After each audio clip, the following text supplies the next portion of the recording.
എല്ലാവർക്കും എൻ്റെ പുതിയ വീഡിയോയിലേക്ക് സ്വാഗതം. ഇന്ന് ഞാനൊരു അയിലക്കറി ഇങ്ങനെ ഉണ്ടാക്കാൻ നോക്കാം. എല്ലാവർക്കും അറിയാം അയിലക്കറിയൊക്കെ ഉണ്ടാക്കാനായിട്ട്. എന്നാലും എല്ലാവരും ഉണ്ടാക്കുന്നതിലും ഒരു വ്യത്യാസങ്ങളൊക്കെ ഉണ്ട് കേട്ടോ. എല്ലാവരും ഒരേ സൈസല്ല ഉണ്ടാക്കുന്ന ഒരു വ്യത്യാസങ്ങളൊക്കെ ഉണ്ട്. അപ്പോൾ ഈ അയിലക്കറിൻ്റെയൊക്കെ എങ്ങനെയാണെന്ന് നോക്കാം. അതിനായിട്ട് എന്തൊക്കെ വേണ്ടതെന്ന് നോക്കാം. അപ്പോൾ അതിനായിട്ട് ഒരു സബോള നമ്മൾ വാട്ടി കൊടുക്കാൻ കേട്ടോ ചെയ്യുന്നത്. ചട്ടി ചൂടായിട്ടുണ്ട്, അതിലേക്ക് വെളിച്ചെണ്ണ കുറച്ച് ഒഴിച്ചു കൊടുത്തിട്ട് സബോള വാട്ടി കൊടുക്കാം. ഒരു കഷ്ണം ഇഞ്ചിയും വാട്ടി കൊടുക്കാം കേട്ടോ. വെളുത്തുള്ളി വേണമെങ്കിൽ ഇട്ട് കൊടുക്കാം. ഞാൻ വെളുത്തുള്ളി ഇപ്പം ഇട്ടിട്ടില്ല. വെളുത്തുള്ളി ഇട്ടിടുന്നൊക്കെ കുഴപ്പമൊന്നുമില്ല കേട്ടോ. അതുപോലെ വാട്ടണ മീൻകറിക്കൊക്കെ വെളുത്തുള്ളിയൊക്കെ നല്ല കുഞ്ഞ് വാടി വന്നിട്ടുണ്ട്. ഇതിലേക്ക് 1.5 ടീസ്പൂൺ കാശ്മീരി മുളക് പൊടി, 1.5 ടീസ്പൂൺ എരിവുള്ള മുളക് പൊടിയും, 1 ടീസ്പൂൺ മല്ലിപ്പൊടി, 1/2 ടീസ്പൂൺ മഞ്ഞൾപ്പൊടി. നല്ല മൂത്ത് വരട്ടെ. അതുപോലെ നമുക്കൊന്ന് ഇളക്കി കൊടുക്കും. മഞ്ഞൾപ്പൊടി കൊണ്ടിട്ട് ഇളക്കി കൊടുക്കാം കേട്ടോ. ഇതൊന്ന് മൂത്തതിന് ശേഷം തക്കാളി ഇട്ട് കൊടുക്കാം. 2 തക്കാളി എടുത്തിട്ടുണ്ട് കേട്ടോ. 2 ചെറിയ സൈസ് തക്കാളി എടുത്തിട്ടുണ്ട്. വേണമെങ്കിൽ ചെറുതാക്കായിരുന്നു, പക്ഷെ ഞാൻ ഇത്തിരി വലിപ്പം മൂടിപ്പോയി.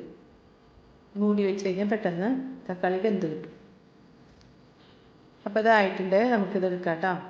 ചട്ടി കഴുകിയിട്ട് വേണം വീണ്ടും ഉലുവ വറുക്കാനായിട്ട്. നമ്മൾ മുളകിരിക്കുന്നുണ്ടല്ലോ, ചിലപ്പോൾ അത് കരിഞ്ഞ് പിടിച്ചാലോ. ലേശം വെളിച്ചെണ്ണ വെച്ചെടുത്തിട്ട് നമുക്ക് 1 ടീസ്പൂൺ ഉലുവിട്ട് പൊട്ടിക്കണം. ഉലുവാപ്പൊടി ഉണ്ടെങ്കിൽ ഇട്ട് കൊടുക്കാൻ വേണ്ടിയിട്ട്. ഇതിലേക്ക് 2-3 പച്ചമുളകും കുറച്ച് കറിവേപ്പില ഇട്ട് കൊടുക്കാം. വേണമെങ്കിൽ ഒരു സവോള ഒരു കഷ്ണം കൂടി വേണമെങ്കിൽ വാട്ടി കൊടുക്കാം കേട്ടോ. അരച്ചത് ഒഴിച്ചു കൊടുക്കാം. പാകത്തിന് വെള്ളം കൂട്ടാം. നല്ലോണം അരിഞ്ഞിട്ടുണ്ട്. നാളികേരം ഇല്ലെങ്കിൽ നമുക്ക് ഇതുപോലെ കറികളൊക്കെ അടിപൊളിയായിട്ട് വെക്കാം കേട്ടോ. പുളിയിട്ട് കൊടുക്കാം, ആവശ്യത്തിന് പുളിയിട്ട് കൊടുക്കാം കേട്ടോ. ഇങ്ങനത്തെ കറിയിൽ കുറേ കൂടിയിടേണ്ട ആവശ്യമില്ല. ഉപ്പിട്ടിട്ട് തിളച്ച് വരട്ടെ. ഇപ്പോൾ തിളച്ച് വന്നിട്ടുണ്ട്. ഇതിന് മീനിട്ട് കൊടുക്കാം. 1/2 കിലോ മീൻ എടുത്തിട്ടുണ്ട്. പിറ്റേ ദിവസത്തേക്കാണ് കേട്ടോ രുചി കൂടുതൽ വരുന്നത്. വെച്ചന്നേക്ക് ടേസ്റ്റ് കുറവായിരിക്കും. പിറ്റേ ദിവസത്തേക്കാണ് അടിപൊളി കറിയാണ് കേട്ടോ. എരിവും ഉണ്ടാവില്ല, നല്ല ഗ്രേവി ആയിരിക്കും കേട്ടോ. തിളച്ച് വന്നിട്ടുണ്ട്. ഇനി ചെറിയ തീയിലിട്ടിട്ട് വേവിച്ചെടുക്കണം. ഇപ്പോൾ ആയിട്ടുണ്ട്. വേറെ പണികളൊന്നും ഇതുമില്ല കേട്ടോ. അപ്പോൾ വീഡിയോ മുഴുവനായിട്ടും കണ്ട് ഇഷ്ടപ്പെട്ടാൽ ലൈക്ക് ചെയ്യുക, കമൻറ്റ് ചെയ്യുക, സബ്സ്ക്രൈബ് ചെയ്യാതെ കാണുന്നവർ സബ്സ്ക്രൈബ് ചെയ്യാൻ. ഇതായിട്ടുണ്ട്.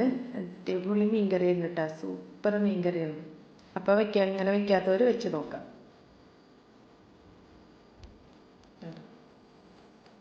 ആയിട്ടുണ്ട് കേട്ടോ. അത് വേണോ നല്ല ഗ്രേവി തിക്കായിട്ടിരിക്കുന്നത്. കുറച്ചും കൂടി കട്ടി വരും കേട്ടോ.